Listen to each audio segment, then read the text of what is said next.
મારું નામ રુદ્ર છે. હું 45 વર્ષનો છું અને હું હજુ પણ એકદમ સીધો છું. મારી પોતાની કંપની પ્રાઇવેટ કંપની છે. મારા જીવનની અંદર આમ તો મેં ઘણા બધા ઉતાર ચઢાવ જોયા છે અને તે ઉતાર ચઢાવની અંદર કામ પણ ઘણું બધું કર્યું છે અને કામ કરવાના કારણે, નોકરી કરવાના કારણે હું કોઈ દિવસ મારી અંગત જરૂરિયાતો ઉપર ધ્યાન આપી શકતો નથી અને હવે મારી ઉંમર 45 વર્ષની થઈ છે. આ એક એવી ઉંમર છે કે જેની અંદર વ્યક્તિ યુવાન નથી કહેવાતો પરંતુ વૃદ્ધ કહેવાતો હોય છે. આમ તો 45 વર્ષની વયનો જે વ્યક્તિ હોય છે તેની કોઈ એટલી બધી અંગત ઈચ્છા હોતી નથી, પરંતુ મારા કેસમાં એક અલગ બાબત છે. હું જ્યારે નાનો હતો ત્યાંથી મને કોઈ મજા મળી નથી ને કોઈ બાય સાથે વધુ વાતચીત કરી નથી, જેના કારણે હવે આ ઉંમરની અંદર મને ઘણી બધી અંગત ઈચ્છાઓ છે.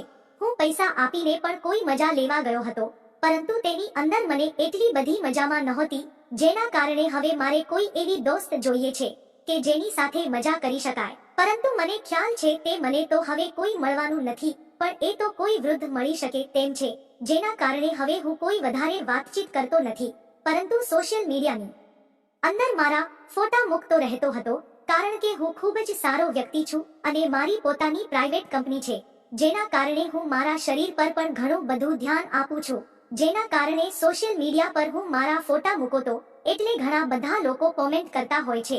મને હજુ પણ એ સમય યાદ છે. ત્યારે સાંજના સમયમાં મેં એક ઇન્સ્ટાગ્રામમાં ફોટો પોસ્ટ કર્યો હતો.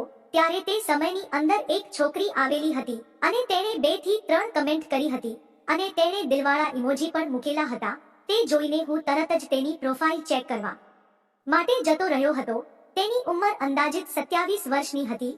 તે મારી કરતા તો ઘણી નાની છે, પરંતુ તે મને પસંદ કરતી હતી તેમ મને લાગ્યું હતું, કારણ કે તેણે મારા બધા ફોટા લાઈક કરેલા હતા અને મારા વિડીયો પણ તે જોતી હતી. ત્યારબાદ મેં તેને તે મેસેજ કર્યો એટલે તરત જ તેણે મારો ફોન નંબર માંગ્યો અને તેણે મને કોલ કર્યો. ત્યારે હું ખૂબ જ નવાઈ પામ્યો હતો, કારણ કે તેણે મને તરત જ મળવા માટે કહ્યું.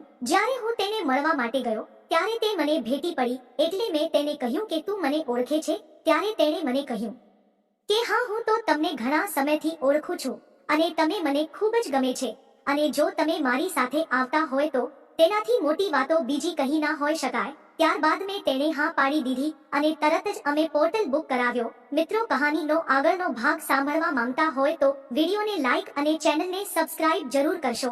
ફરી મળશે એક નવા વિડીયોમાં, ત્યાં સુધી આવજો.